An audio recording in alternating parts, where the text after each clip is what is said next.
the Democratic Republic of Sports. The Sportsocracy with ESPN Asheville hosts Tank Spencer and Jeremy Greene.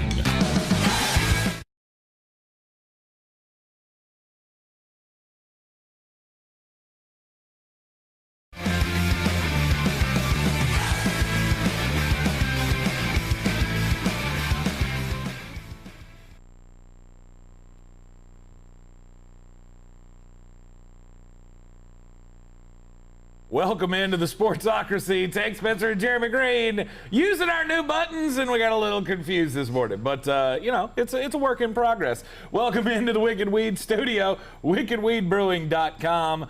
Drink different. I'm Tank Spencer. Jeremy Greene is here as always, and it is a Friday morning. We got a lot to talk about because Jeremy's been, not vindicated is not the right word to use here, but he's been hey, somebody smarter than me said the same shit I've been saying for a month. Right, he's been verified by Dan Orlovsky on ESPN saying the same thing that Jeremy's been saying all along. Don't pay good quarterbacks elite quarterback money. We'll talk some college basketball as well because next week the tournaments start. Last night was a big night in the Big Ten. We've got Kyrie Irving wants to change the logo. And I want to have this discussion. If you had to change the logo, who would you change it to? And, of course, we got the off-season files, our latest episode of that. We'll be talking about the Atlanta Falcons and the Green Bay Packers and their options coming up in this off-season. So, Jeremy, you feel you got this little warm feeling in your tummy this morning when you heard Dan Orlovsky just saying your words. Uh-huh. I like hearing my opinion come out of other people's mouths. That's a thing that I'm a big fan of. I've been saying this for months now, and I feel it with Dak Prescott. I feel it with all kinds of quarterbacks. If you're going to pay big boy quarterback money, you better have a big boy quarterback. Mm-hmm. And I feel like not everybody understands exactly what that means. What do you mean by everybody? Like franchises don't understand what that means? I'm talking the masses on the whole. How many elite quarterbacks are there in the NFL? I don't know. 6? If you say more than 5, you're out of your fucking gourd. And I'm really struggling to find 5. Okay. Mahomes, Russell Wilson, Josh Allen, and that one's close. And then Tom Brady. Brady's 43 years old. Okay. And is not making elite quarterback money and never has. Deshaun Watson, put him in the elite class. Come on. Here's my thing. He just now got paid. He's never been on a high-end salary. Mm-hmm. How good's that team been? That was with DeAndre Hopkins and Will Fuller and J.J. Watt. Well, they were a playoff team with those guys. Okay. Cool. You're going to go you go to the divisional round and get the piss beat out of you by the Chiefs. Sweet.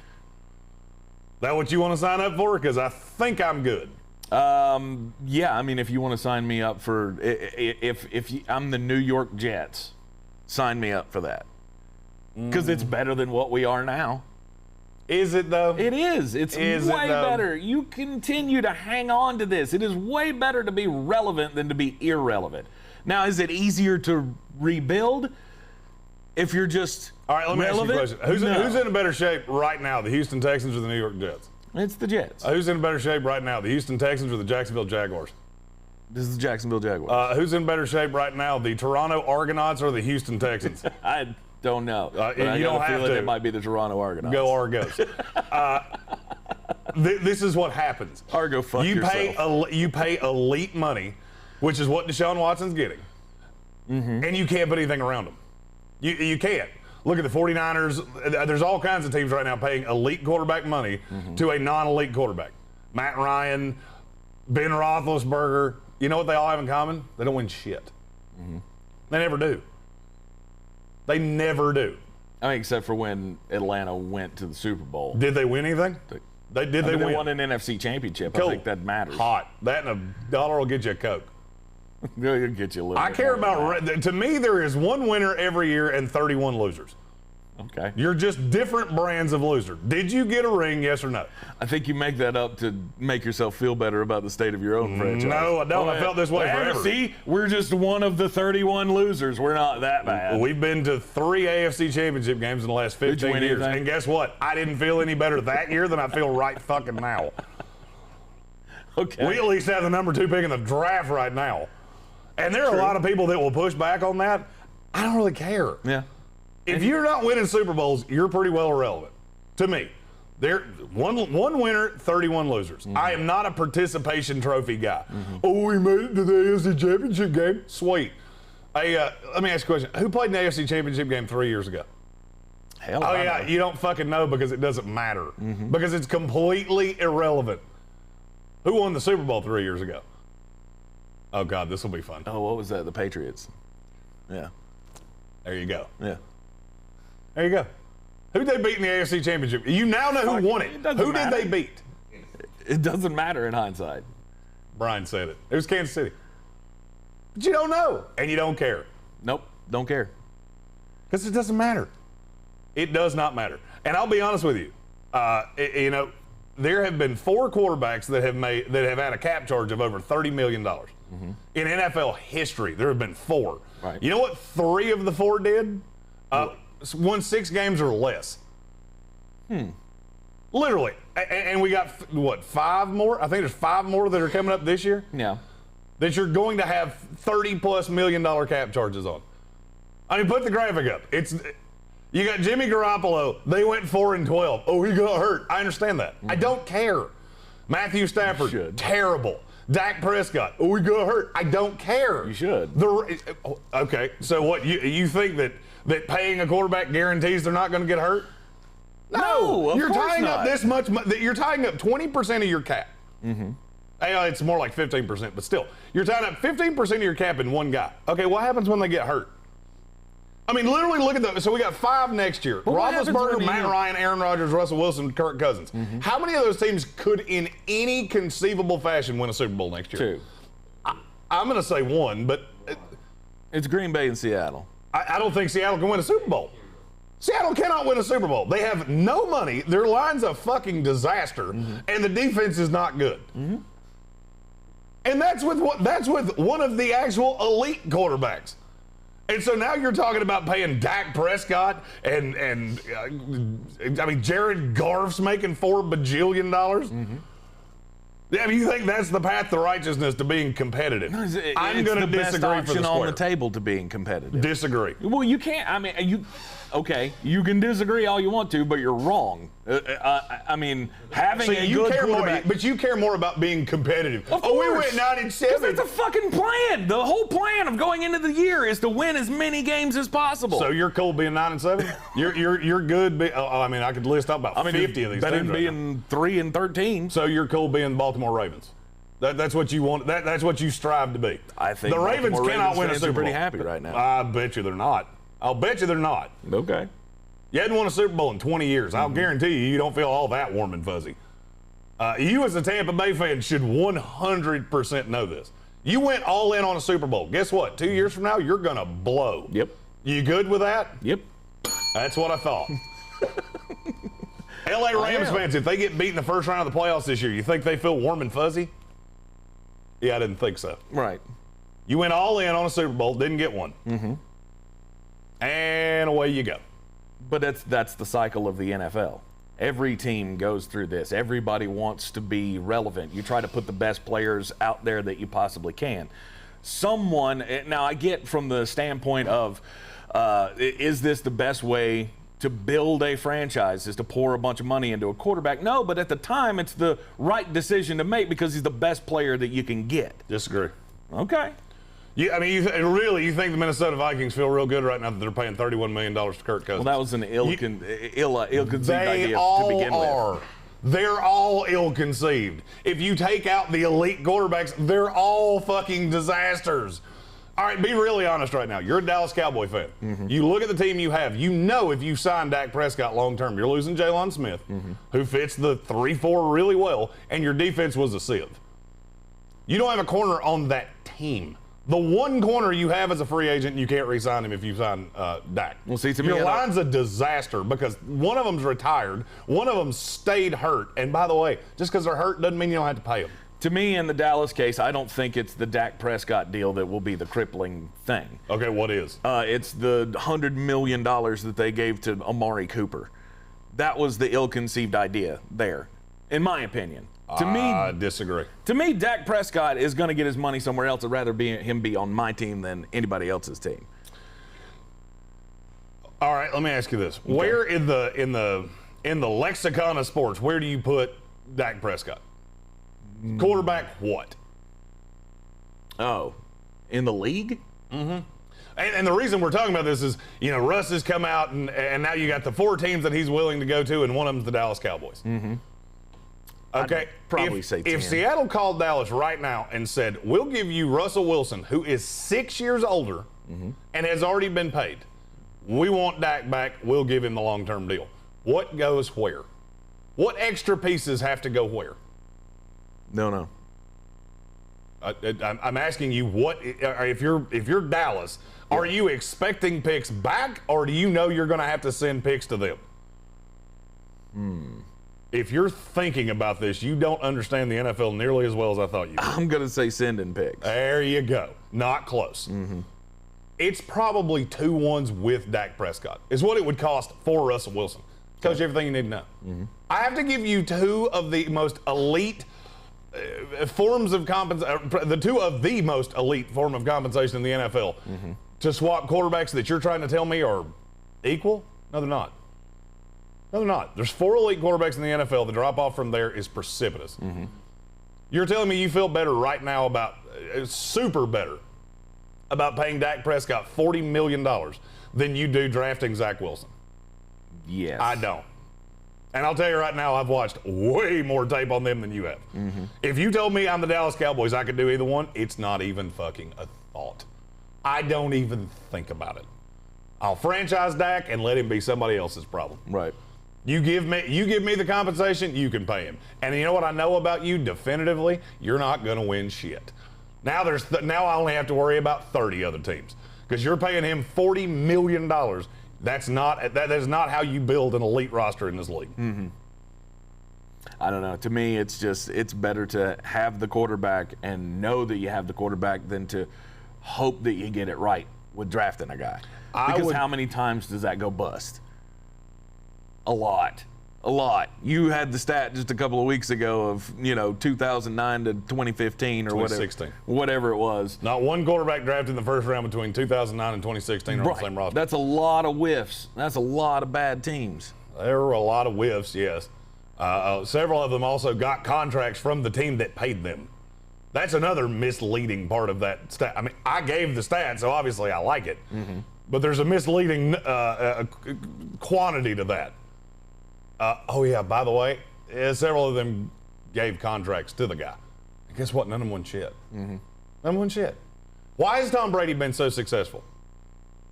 There's one very easy to point out reason. Because he's taking less money. Do you know how many times he's been a top 5 paid quarterback in the NFL? In his career? I'd say 0. It's 0. It's 0 times. That's why. Because he's able to put elite shit around him. And I'll be honest with you, I don't understand why more quarterbacks aren't figuring this out. Tom Brady's made more money than any quarterback in NFL history. Not in salary, because he's got UGG boots and all these other things that sponsor him. Why? Because he's got 6 rings. But he's a different kind of guy. He's just not. But that's the point. Right. You're one of 2 things. You either want to win or you're out for yourself. I look at Dak Prescott and go, we've been doing this now for 3 years. And I'm not saying that he's a money-hungry guy. He didn't make the level of money in the first 4 years that a lot of these other guys do. Right. I get that. You want yours. What is really the difference between $25 million a year and $40 million a year? In production? Really? You're the starting quarterback of the Dallas Cowboys. I promise you're going to do just fine. But if you don't care about winning, And it doesn't really matter. Look at Russell. Russell Wilson's a perfect example of this. It's not about that, though. I mean, and there should be. I'm agreeing with you that there should be more of that in the league. It's just that that's not the reality we live in. The reality we live in is every player goes, how much can I get? Okay, pay me my money. And more power to you. And you know what most of those quarterbacks are going to have in common? When their career's over, there's going to be 0 rings on their fingers. Deshaun Watson, if you told me right now I had to bet an amount of money that mattered, not knowing where he's going, will Deshaun Watson ever win a Super Bowl? I'm going to say no. He's good. It remains. I think he's good. He's absolutely good. He's one of the best quarterbacks in the league. Is he, though? Yeah. I mean. Is he, though? Okay, this past year was probably the worst weapons he's ever had, right? And they're going to get worse. Okay. He's still not getting paid. That's the part you're not understanding. Okay, maybe he made $7 million this year, but it balloons to 30 this year. It's actually just under 30, but because it's a backloaded here's the deal. thing, everyone will. At some point, they're all going to get this money. No, they're not. Everyone. No, they're not. Okay. No, they're not. Name me the quarterbacks in the NFL right now that will ever see $30 million a year. Josh Allen's one. Yep, there's one. Justin Herbert's one. If you're basing that off one rookie year, he's already changed coaches and they went 6-10. Absolutely. But you feel pretty good about him being a franchise You're 4 guy. years away from it happening. I'm not giving you that one. Okay. He could decide he wants to go wax surfboards in an hour. I'm not giving you a guy that's 4 years away from a deal, especially off 16 games. Yeah, I think he's going to be a great quarterback. He looked real good this year.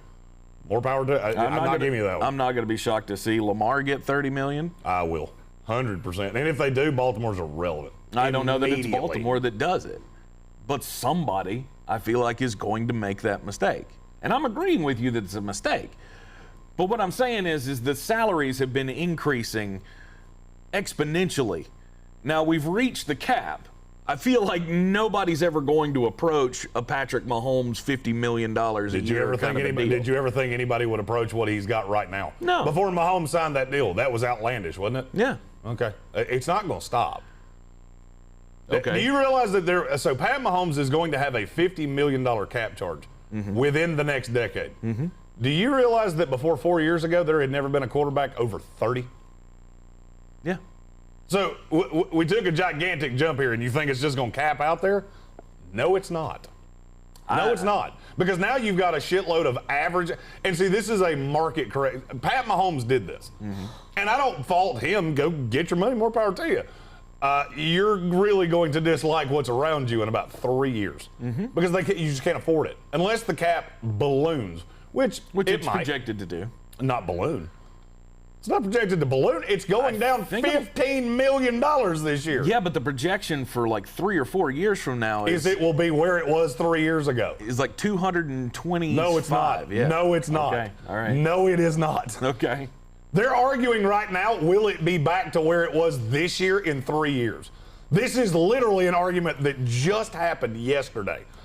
The DeMaurice Smith thing that I said on ESPN Radio, that's where it came from.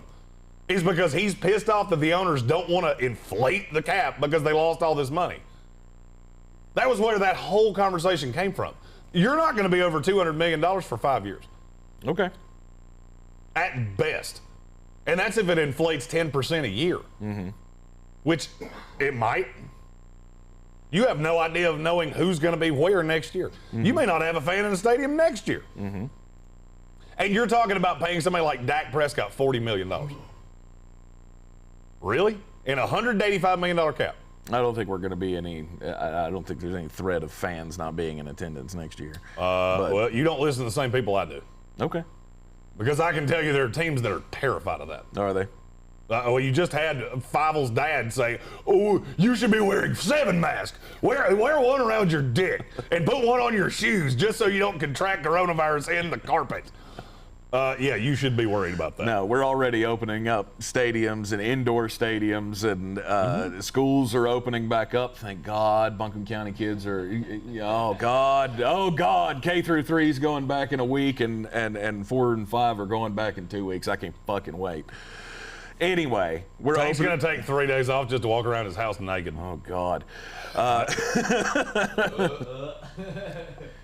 You know you like it. Now I know how you felt when you ate that bug, there, old bug mouth.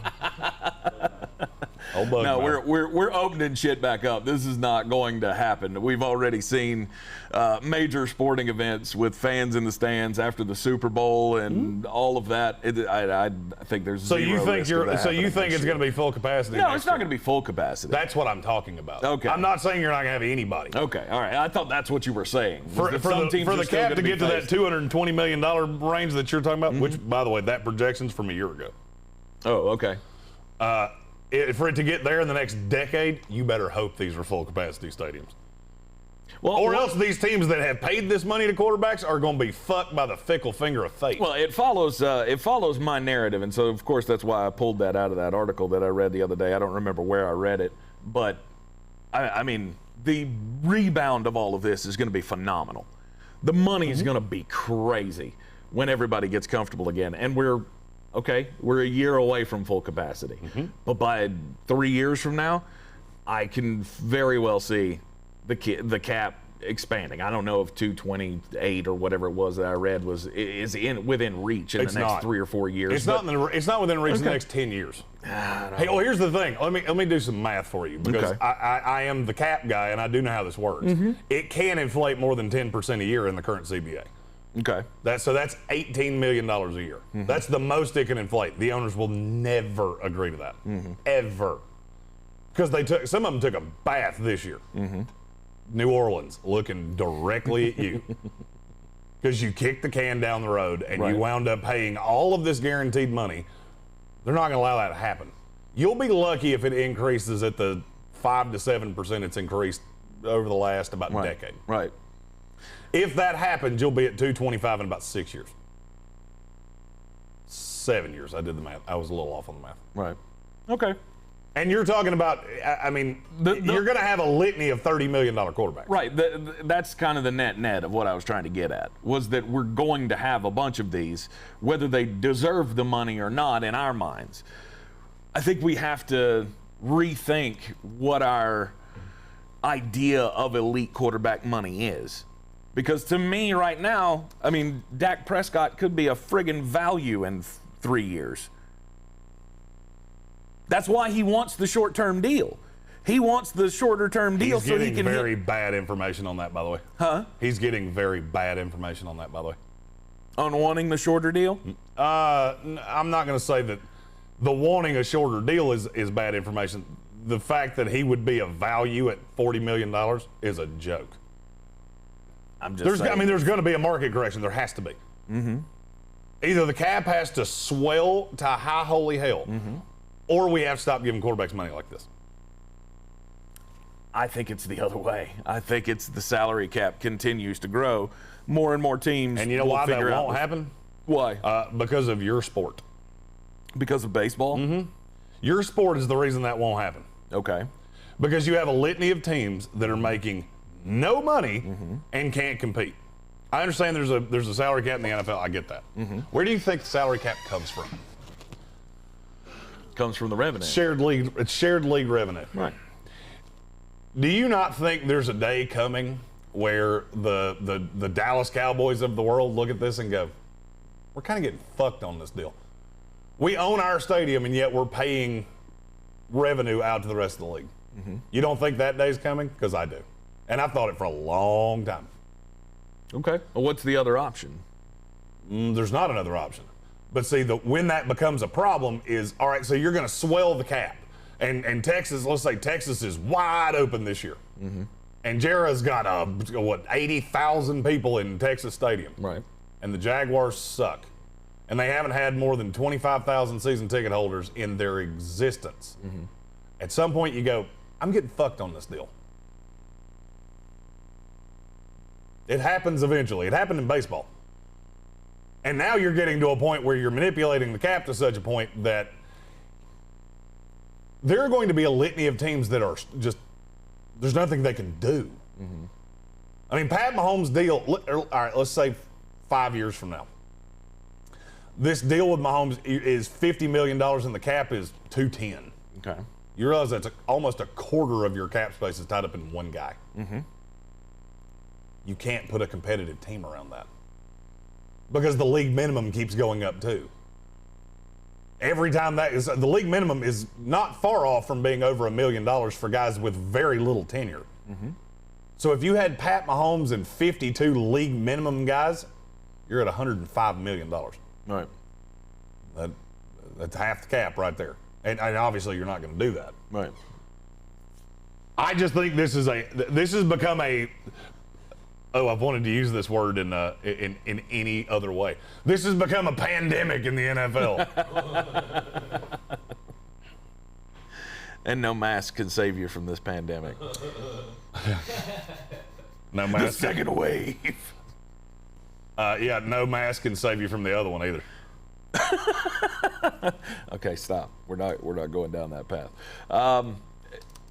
Like I don't necessarily disagree with you about paying good quarterbacks elite money. Obviously, it's not the best of ideas, but I don't think it's impossible to win if you pay a quarterback. I'm not saying it's impossible. I'm saying it's never been done. Mm-hmm.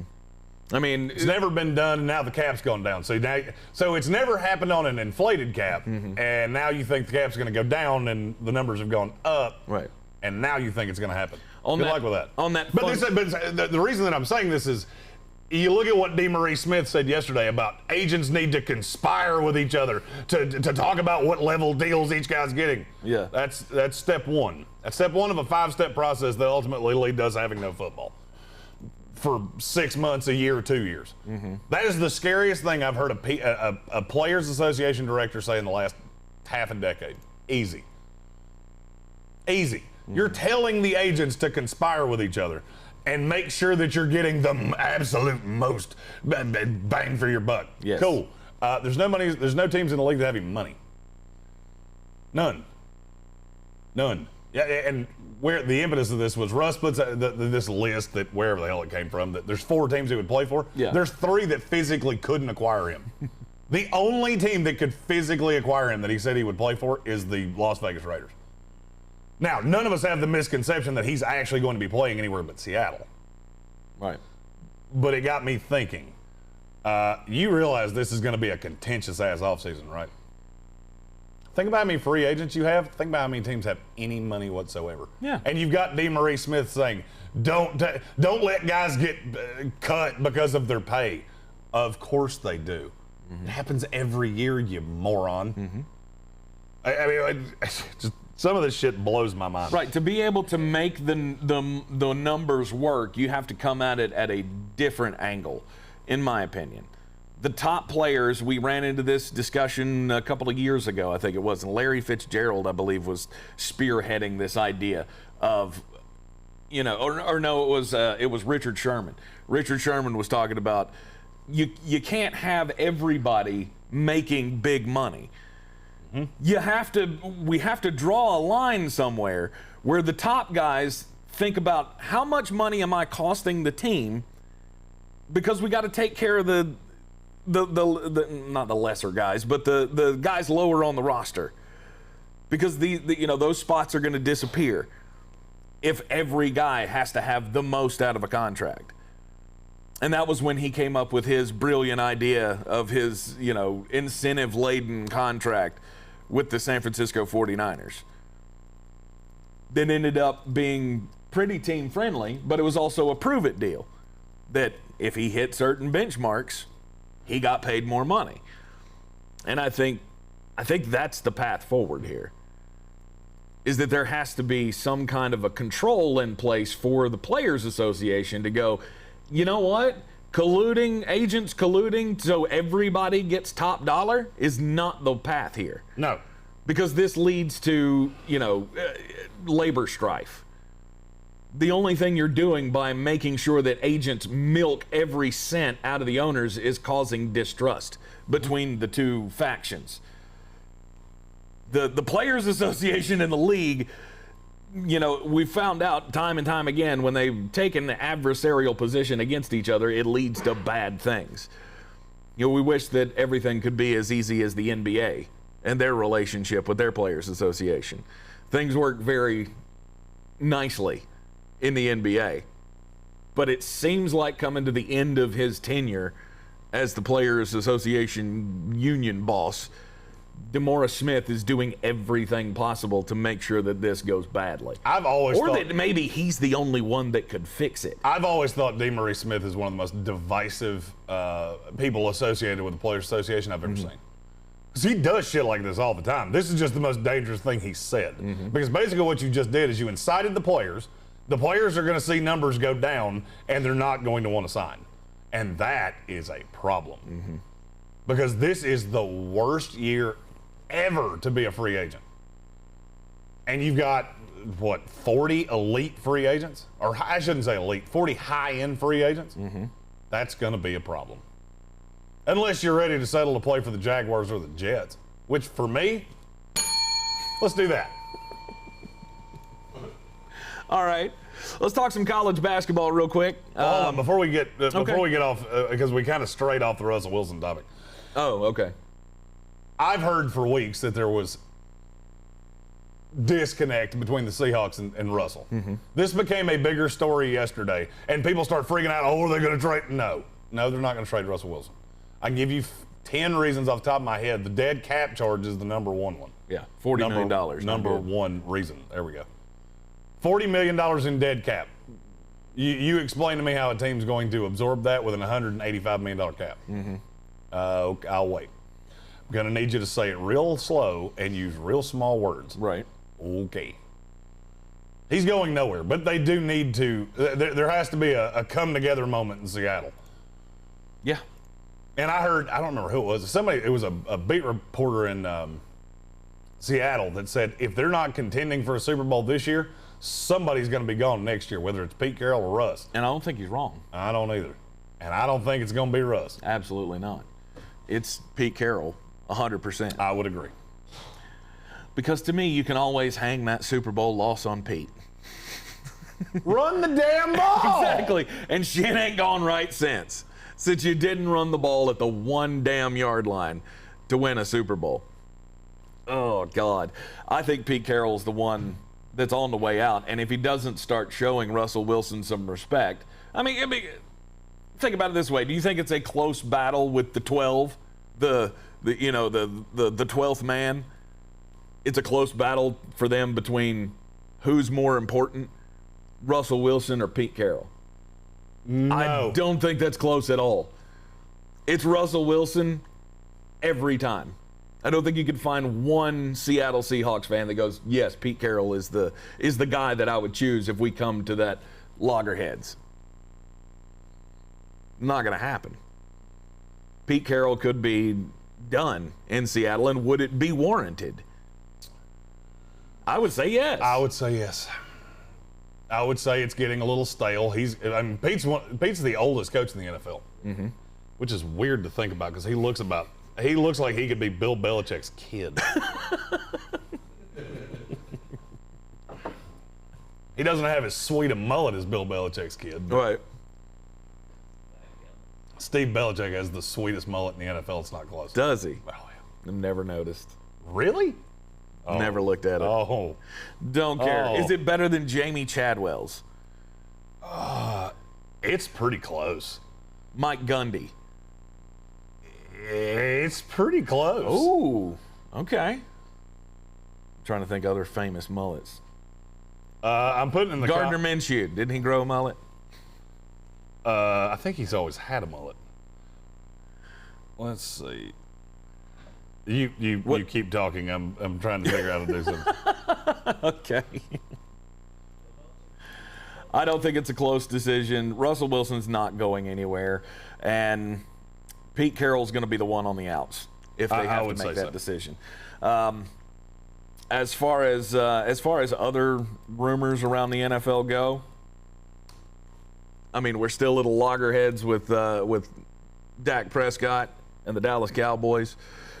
I don't know when they're going to come to a decision, but that's going to happen. I just shared Steve Belichick's mullet on my Twitter at @JGreene_ESPN. Sweetest mullet in sports. He looks like Joe Dirt, and I'm a big fan of it. It appears this is, I guess, becoming officially official that Big Ben is coming back. Ben's coming back. Garoppolo's coming back. I'm kind of surprised at how many guys are going to end up staying in the same place. Mm-hmm. That number of 18, of which I was adamant it was going to be less, and then I got swayed by Schefter when Jared Goff got moved. Mm-hmm. I'm back to the under. With Ben coming back, Garoppolo coming back, the hardest one's Darnold. Right. I don't know what's going to happen with the Jets. I will say Mel Kiper's mock draft yesterday that had Kyle Pitts winding up with the Jets, I went full 6 to midnight. Well, we're going to talk about that in the offseason files because that trade was with the Atlanta Falcons, and they'll be the first up in the offseason files when we get to that. But first, let's switch gears. Let's talk a little college basketball because last night Patrick Holt said I look older than Pete Carroll. Oh, that's not nice. That's not nice at all. And might not be wrong. I'm the youngest person in this room, and I easily look the oldest. You still have color to your hair. I still have hair. Stop that. There's no reason to bring that up. That gives me one advantage over that gives me an advantage of the two people on screen right now. You just had to go there. Yes, because I have more hair on my ass than you have on your head. Facts. You need some kind of a escaping plan there. Take care of that for us, please, or not for us, but I'm sure Amy would appreciate it if you'd take care of that. College basketball. First off, locally speaking, the ACC has officially made the announcement that the men's and women's tournaments will be having fans in the stands. It always feels good to have, again, my own words called back to me. Yesterday we were talking about that on the ESPN Asheville show. The voice of the Tar Heels, Jones Angel, was joining us and pushed back. He was like, I don't think they're having fans. They didn't decide that yet. No, it's going to, Jones. That's what I was saying. And about 3 hours later, the press release came out that the ACC men's and women's tournaments will be having fans after Governor Roy Cooper decided to allow attendance of up to 15% in indoor stadiums that have more than 5,000 capacity. So we are going to see fans at the ACC tournament, which will only make it better. But the lower tournaments begin next week. We've got the Big South tournament kicks off on Monday. It's just amazing how it snuck up on us, or snuck up on me anyway. That there's only 3 or 4 games left in the regular season for the big guys in the conference tournaments are already getting underway. Last night in the Big Ten, Michigan made a big statement by taking care of business against Iowa. And you had said yesterday, yeah, that was a loss. Don't always work for a ninja. I was really impressed though. And how good of a coach is Juwan Howard? He's a hell of a recruiter, I can tell you that much. I think he's actually a good coach. Is he coach of the year in the NCAA? Does he get it over Mark Few? No, he'll definitely get it over Mark Few. Well, maybe not. That would be my 2 contenders. Mm-hmm. I would Scott vote, Drew. I would vote, and my vote would go to Leonard Hamilton every year. Because he's your favorite coach's favorite coach, I promise you. Of course it would. Scott Drew, I think he's got a claim in there as well. As weird as this year has been, I don't know that there's another program that has missed more games than Baylor has. And they still just continue every time they come back from a break. They look like one of the 2 best teams in college basketball. I think there's a lot to be said for that, especially when you look at the analytics of how badly teams play when they come back from these breaks. There are a few teams in college basketball that just hasn't affected. One of them is Baylor. The other one is Villanova. I didn't realize, I guess, how good that they've been after missing. I think they've had 2 different breaks, and each time it just hasn't affected them at all, which you expect from great coaches. So, were you disappointed in Iowa last night? Yes. Yes, I was. Damn the devil. Only because you lost money on that. Fact. It is not whether you win or lose, it's whether you cover the spread. That's all I care about. Right. But in the overall, view of college basketball, were you disappointed that Iowa did this, or do you think it's more of a hit on Iowa or more of a statement by Michigan? I would say a hit on Iowa. I already knew what I felt about Michigan. Hunter Dickinson is really damn good. That was the guy I was going to single out. Was the job that he did defending Luka Garza last night really impressed me. Yeah, that's a kid that, I've known who Hunter Dickinson was since he was 15 years old. Mm-hmm. That's a kid that Carolina was in on, Florida State was in on. There were a lot of teams that really wanted him. And Juwan Howard came in a year and just stole him away from all of them. Mm-hmm. And that's, to me, would be the greatest. That would be the greatest feat of Juwan Howard. Yeah. You looked Leonard Hamilton and Roy Williams in the eye and stole a guy that they wanted real bad. By the way, think about how good Florida State would be if they had Hunter Dickinson. It'd be scary. Actually, we're going to win a national title. Actually, I don't know if it'd be that scary at all because he wouldn't. He wouldn't play. No, he would play. In that 18 to 20 minute rotation that you guys have, would he play enough to stand out? He would play about 22 minutes a game like everybody else does. Right, that's what I'm saying. And I'm okay with that. And we had 2 lottery picks next year. Scoreboard. Yeah. 2 lottery picks last year. Not saying anything against scoreboard. Yeah, I get you. First time in your life you can actually say that. Basketball school. I need a Florida State basketball jersey. Yeah, in here. 79-57 against the top 10 team in the country is definitely a statement. And the 2 stats that they kept throwing out last night after the game were this is the first time in Michigan program history, one, that they have beaten 4 top 25 teams by 15 or more points in a season. And they've beaten 3 top 10 teams by 20, I think it was. That's pretty damn impressive. I think Juwan Howard's got a real claim for Coach of the Year. And I feel like Michigan is, to me, starting to climb into that second tier. Because I think there have been basically 3 tiers at the top of college basketball. It's been Gonzaga, Baylor, and then Michigan, Ohio State, everybody else. And I haven't looked at it that way the whole time. To me, it's Gonzaga 1, and then there's about 7 to 8 teams in that next tier. Okay. That wouldn't shock me if they were in the Final Four. Michigan, Ohio State, Illinois, Baylor, Florida State, West Virginia, Oklahoma. I'm missing one. Villanova. What I'm saying is I'm ready to move Michigan up into the contenders bracket because to me there's only been 2 all year long. And now I'm ready to put them up there with Baylor in that class. I still think Gonzaga is going to roll everyone. Which you're going to want to be in on Gonzaga in the pool party pools. Yes, if you haven't subscribed to our YouTube channel, make sure you do that. A, because starting Monday you won't be able to see us anywhere else. And B, because that automatically qualifies you for our March Madness contest. Mm-hmm. The way this contest is going to work is you're going to get a bankroll. Every day you will bet games against the spread. Whoever winds up with the biggest bankroll at the end wins. And they win whatever their bankroll is. You have the opportunity to make a lot of money, which makes us very nervous. But we would love to pay out a large lump sum to somebody that wins this. No, we wouldn't. Yes, we would. You would. Yes, we would. Not my I'm pulling Terry Bradshaw. Not my money.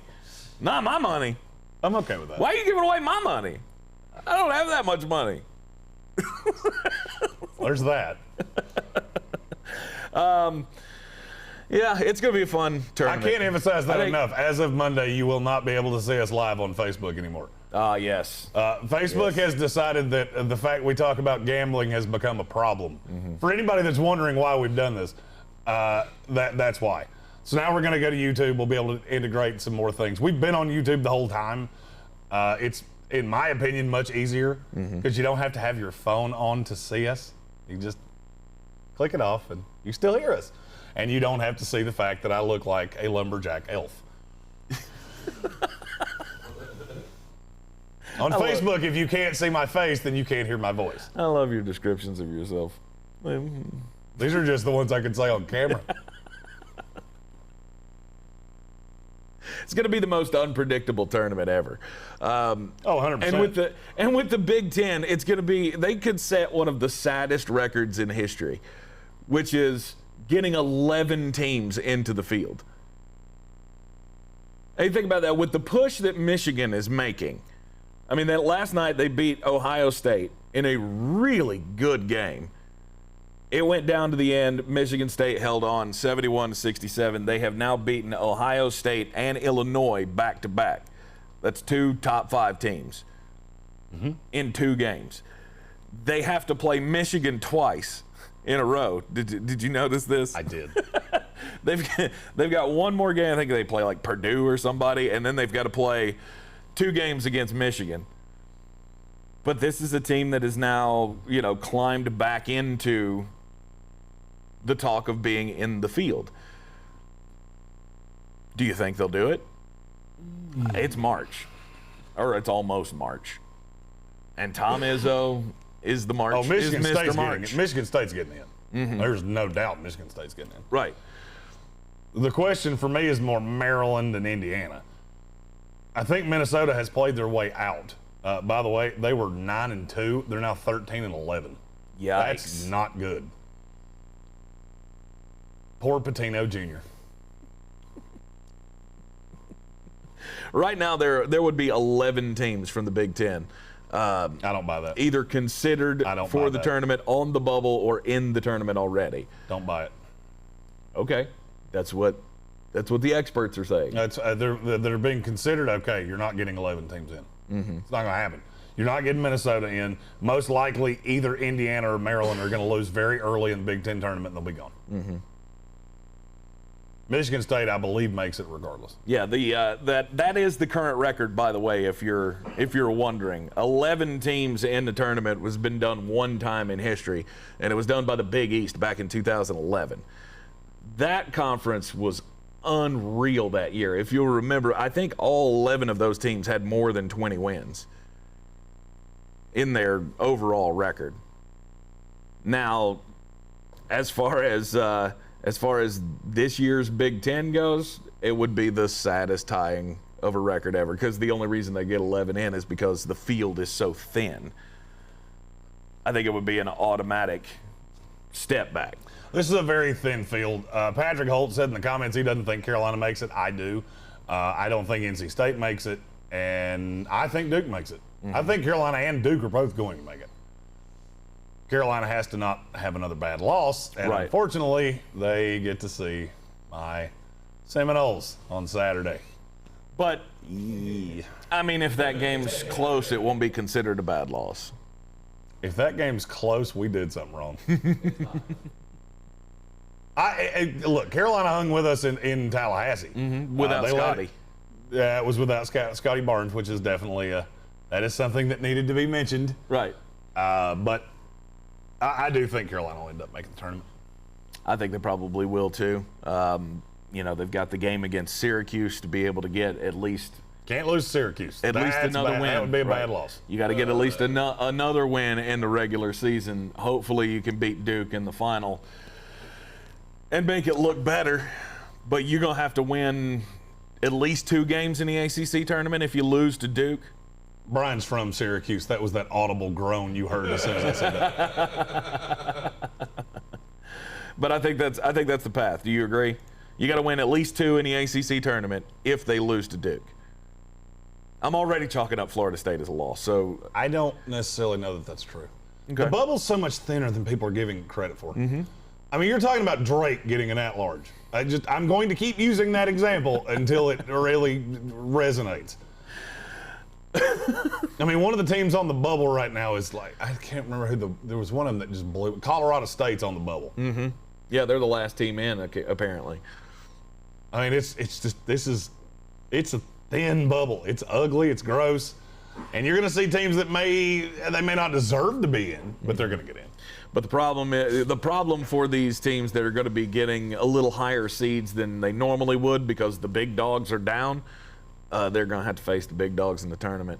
It's okay. And that's going to be the problem. It's okay. There's very little. I'm telling you right now, once you get away from those 9 teams that I keep talking about, there's very little difference between the team that's 15th in the country and the team that barely gets in the tournament. Just remember that I said that. Because there will be double-digit seeds playing in the second weekend. Yes. I promise you. Yes. It's so unpredictable right now as to how things are going to go. Nothing. This is going to be nowhere near Chalk City. No. I mean, outside of the number 1 seeds. Like I said, outside of the Gonzaga, number 1 seeds. If Gonzaga loses, then there was a disturbance in the force, and I think that snowball might have survived in Atlanta. Right. All right, let's talk some off-season files. We got to get into the Atlanta Falcons. They are a pretty bad team. They're not good. They've got a quarterback who's making a lot of money. $41 million. Yep, is toward the end of his deal. If that's not the grossest thing you hear today, I don't know what will be. $41 million. Matt Ryan is making $41 million. He does still have Julio Jones. Still have Calvin Ridley. Yeah, and other than that, the defense is still bad, and there's a lot of work to do. So where do they start? The question for me is, do they take a quarterback? And I think the answer is yes. And I thought it was Justin Fields the whole time. Mel Kiper had them trading up with the Jets in his last mock draft. I don't necessarily buy that. I don't know that they're going to trade up. And here's the thing. Zach Wilson's the most ready to start right now. In Atlanta, that doesn't matter. Right. You're stuck with Matt Ryan for at least a year, possibly 2 years. So they could take Trey Lance. That wouldn't shock me. And Trey Lance is, I'll be honest with you, Tank and Brian got to see me do my scouting thing yesterday. Watching Trey Lance, I'm telling you right now, that is, he should be the quarterback on the 6 to midnight team. Now, lovingly referred to as the Chase Claypool team. Who was it before? What do you mean? Did you have a quarterback on that team? I did. Was it Zach Wilson? It was Zach Wilson. Yeah. Yeah, that was before everybody started talking about him going 2. Right. When he was still considered to be maybe a top 10 pick. You know what? I am officially doing it. I'm taking out Zach Wilson, putting in Trey Lance. There you go. Only because the hype on Zach Wilson's gotten stupid. And Jeremy yesterday watching that footage was just so insufferable with his, look at the mechanics, and, you want to talk about a flick? That's a flick. He said that a lot. Watching Trey Lance, it's easy to figure out why teams fall in love. Well, of course. I mean, you've got a 6'4", 225 quarterback who and watching him run over safeties that doesn't suck at all. Exactly. Either. I mean, he run at the FCS level. He was running like beast mode out of the backfield. Running over safeties and pushing piles and all of that. My question is always, can he do it at the next level? There's a huge jump in competition, but I think he would fit in nicely in Atlanta. I think he would. Arthur Smith with Trey Lance that's exciting kind of shit right there. And that's in my next mock draft. They will be taking Trey Lance at 4. That's the team that I'm locked into it now. They have so much time to develop a quarterback. He would have so much time to sit and watch Matt Ryan, who, at the end of the day, Matt Ryan's biggest problem is his physical limitations. Between the ears, he's a phenomenal quarterback. He just has physical limitations that have kept, he won an MVP, but it's kept him from being that Hall of Fame level, top 20 of all-time quarterback that he could have been. Right. The Falcons they're in cap hell. $20 million over the cap, and you're the 4th worst team in the NFL. That's not good. This could be an ugly year for Atlanta. I think they're going to get the balance sheets right this year. If they physically could get rid of Matt Ryan, I think they would. But they can't. The cap hits too much. It would be crushing. You're overpaying Julio Jones at this point. My biggest question is, do they bring back Keanu Neal? And I think the answer is yes. Yeah, probably. They're probably pigeonholed into having to bring him back. He's a weird guy because he's got the injury issues. He's had 2 season-ending injuries in the last 3 years. It sucks, but when he's on the field, he might be your best option because he's really good. I just wouldn't want to spend a whole lot of money on him. And I don't know that other teams are going to want to either. So I think Atlanta might catch a break in the salary department with old Keanu Neal. But that's I mean, the thing about Keanu Neal is his good's really good, and he was healthy last year. So I think they're going to franchise him. This is not a team that has much money. They're not going to be able to do a whole lot. This is going to be a build through the draft. Like I said, I do think they're going to end up taking a quarterback at 4. I'm getting to a point where I could see the top 10 being all offensive players. Atlanta is one of those catalysts of, do they step out of line and take a Patrick Surtain or Micah Parsons, who seems to be falling? Micah Parsons was he wouldn't be falling if they took him at 4. Nobody's talking about them taking him at 4. Oh, really? That talk's gone away. By the way, a very wise lumberjack told you, watch these guys that opted out fall. Pick up a mock draft. Look at the guys that opted out. Look at where they started. Look where they are now. I got called a jerk and said I was insensitive to the virus. Nope, just telling you the truth. No, it is true. Jamar Chase is still mocked in a lot of places, very, very high. But guys like Gregory Rousseau and Micah Parsons. Gregory Rousseau's falling into the 20s. Yeah. I'm hearing the Jets could get Gregory Rousseau at 23.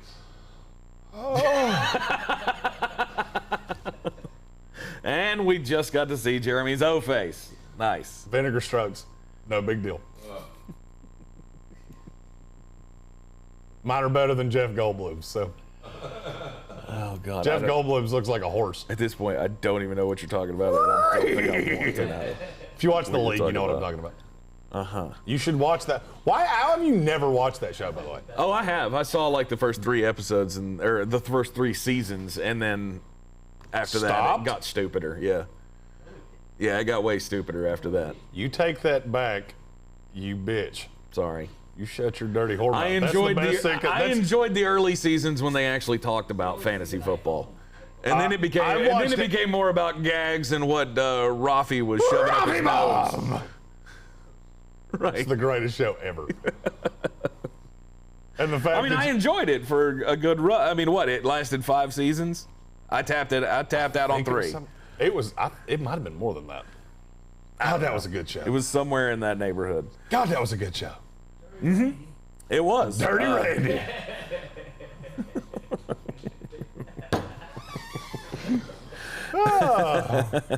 The toilet kitchen. Where's my? I forgot. We definitely need the rabbit hole button here.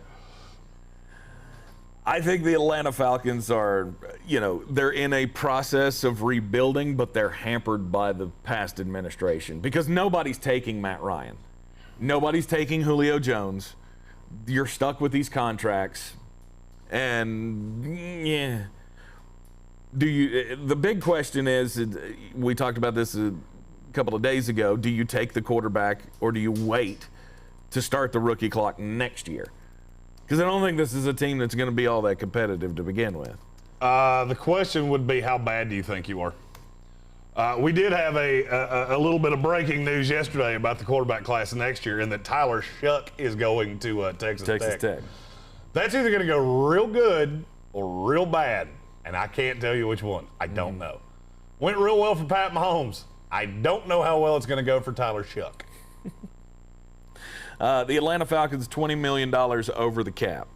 So there's this is a year you either have to clear the books off, and that could ultimately lead to, this team could look nothing like it used to. Or you're going to be in that level that you and I argue about all the time, where they're 6-10, 7, 9, 8, and 8, where they're just competitive, which to me is hell. That's NFL purgatory. Right. So I hope they get rid of some of these bad contracts because they have a lot. The Falcons have more bad contracts, I think, than any team in the NFL. Really? Look at the cap number on these guys. You got Grady Jarrett. Grady Jarrett's a $21 million cap hit. Jake Matthews at 20, Dante Fowler at 18. Think about what he just said.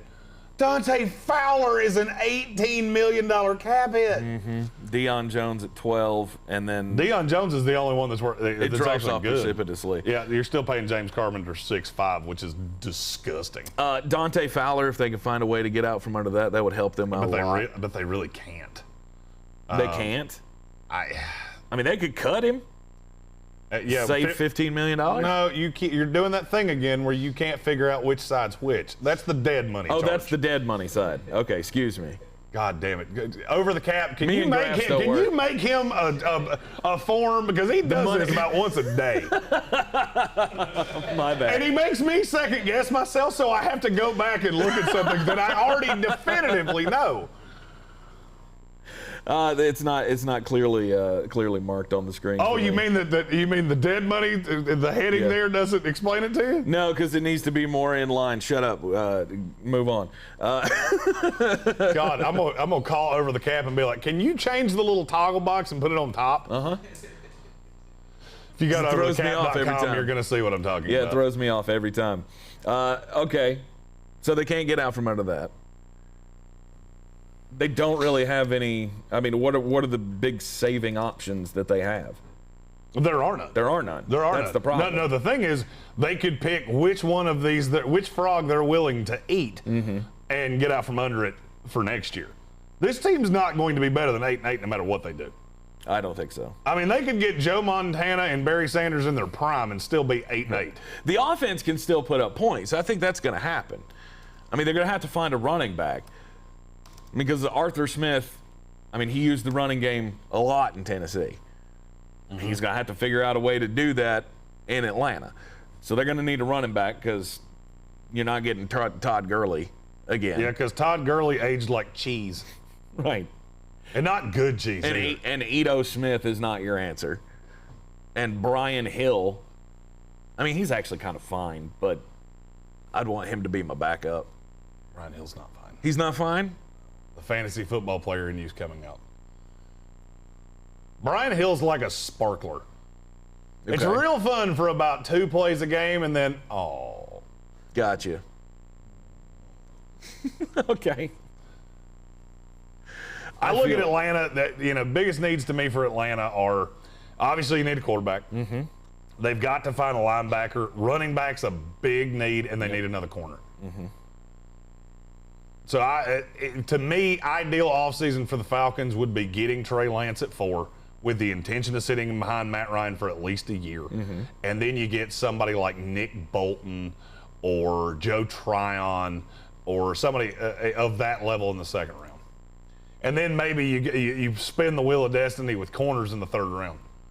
There's something about Shaun Wade that strikes me as a Atlanta Falcons corner, and I can't figure out what it is. There's something about him that makes me think if he wound up in Atlanta in the third round, I would just love it. In spite of the fact his tape is like watching a car fire. Shaun Wade? Yeah. Oh, my God, his tape is hideous. You really think that's a good idea to put him with A.J. Terrell? For this year, no. For the long term, maybe. Okay. Depends on how good. Depends on how good the coaching is. Right. I mean, a good secondary coach can make Shaun Wade a starter in the NFL. A bad one, and he'll be out of the league in 3 years. Mm-hmm. That's the range of outcomes there. All right. I mean, I think they need to do something to try to shore up the offensive line. It's so hard. I don't disagree with you. It's not a good line. No, but it's an expensive line. Mm-hmm. And you've invested the first rounder with Caleb McGarry. You've invested the money with Jake Matthews. Mm-hmm. You got Alex Mack that's a free agent that you're probably not going to bring back. Mm-hmm. I could see him trying to chase a ring with somebody like Kansas City or one of these good teams. Mm-hmm. He could wind up as the replacement for Corey Linsley on the next team we're going to talk about. Yeah, exactly. I just struggle to see them investing draft capital in that this early. The bad thing about offensive linemen is that if you put a quarterback like Matt Ryan, who's on his way out behind a rookie line, it can make them look worse than they are. Caleb McGarry is the perfect example of that. Mm-hmm. He's a young guy playing with a bunch of vets, right, and it makes him look worse than he is. Right. because teams pick on them. And once the linemen are funny, once the zeal's off the rose, you're out of the league in no time. So I think they're going to invest in. I could see them taking a corner. Mm-hmm. They definitely need some linebackers because outside of Deion Jones, they just don't have much. And this is going to be an ugly year. Should they be a trade back candidate? Every team in the top 5 should be a trade back candidate outside of the Jacksonville Jaguars. I just don't think you're going to find the willing trade partners this year. I think you have the same problem you had last year. You got teams in the top 5 that want to trade back. Who wants to trade up? Nobody wants to pull the trade. For the love of God, I saw a guy who I respect pretty well the other day. So I had Penny Sewell outside of the top 10. Yikes. That's not going to happen. No. Just throwing that out there. It's not going to happen. I'll be shocked if he falls out of the top 5. I will too, actually. I don't think there's actually a path for that.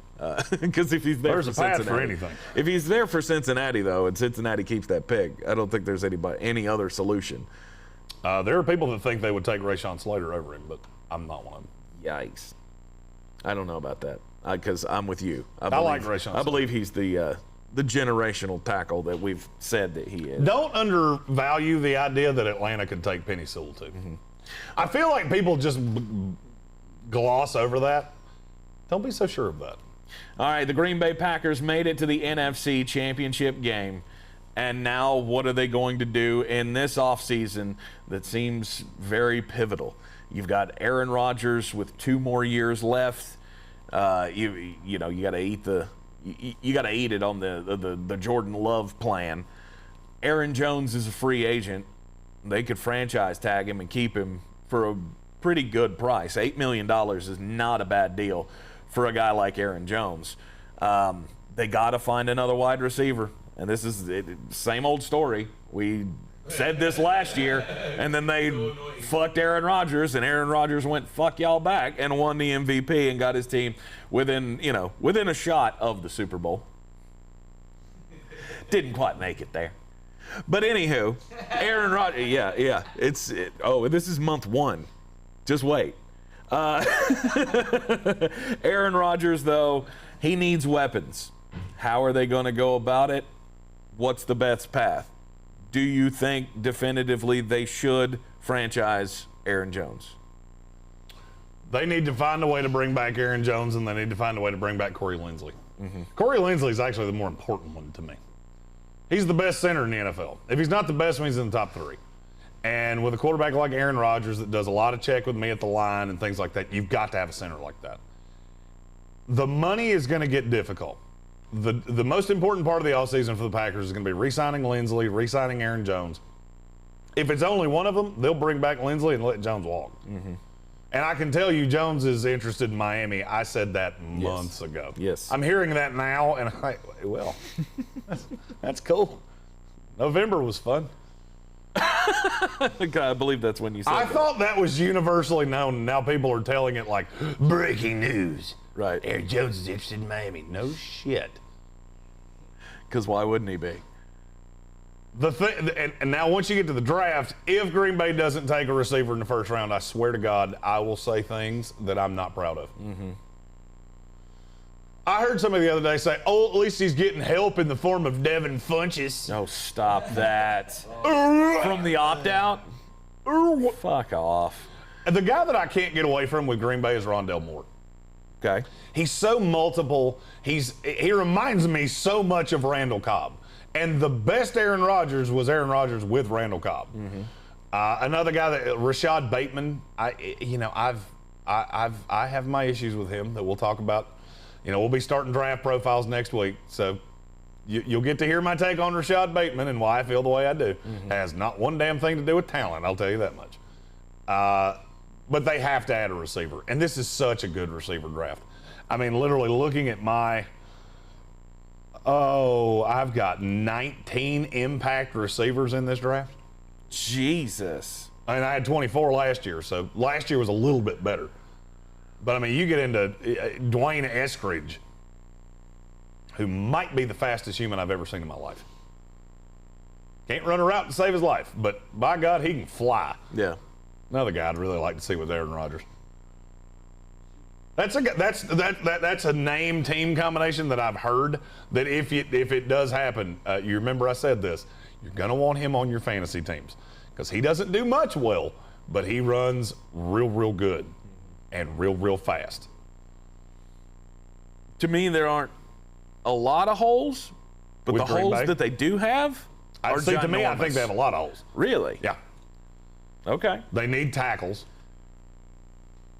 You know, Bakhtiari being back healthy, that's all well and good. They're going to need a right tackle because they've already cut Rick Wagner. A wide receiver is the biggest one. If you go into another season with Devontae Adams and Marquez Valdez-Scantling, I honestly hope Aaron Rodgers goes Milton from the office and sets the building on fire. Oh, we got to really re-sign Alan Lazard. They will re-sign Lazard, but as a 3 or a 4. Yeah. I think they need another corner on the other side of Jair Alexander.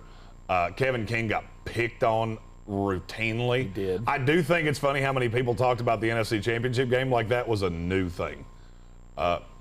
It wasn't new. Mm-hmm. This wasn't new information. Outside of that, they need just a little tinkering on the defense. I think their first 3 picks will be offensive tackle, wide receiver, cornerback.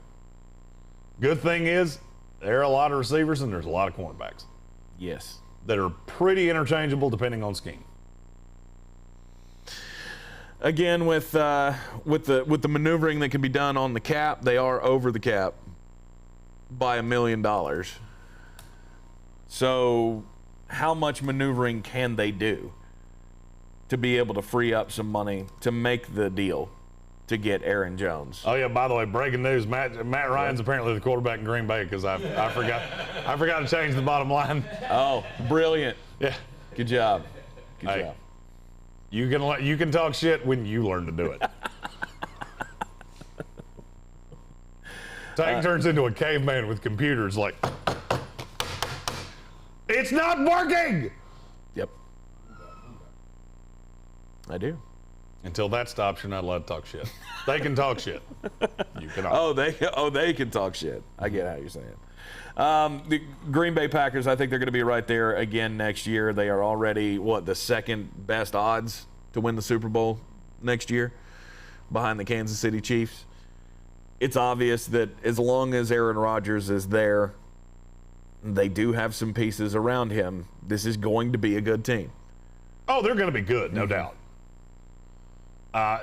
You've got to fix these holes. It seems like every year we're talking about the same problems with the Packers. Yes. And then you wind up taking guys like Jordan Love and A.J. Dillon. I just don't get it.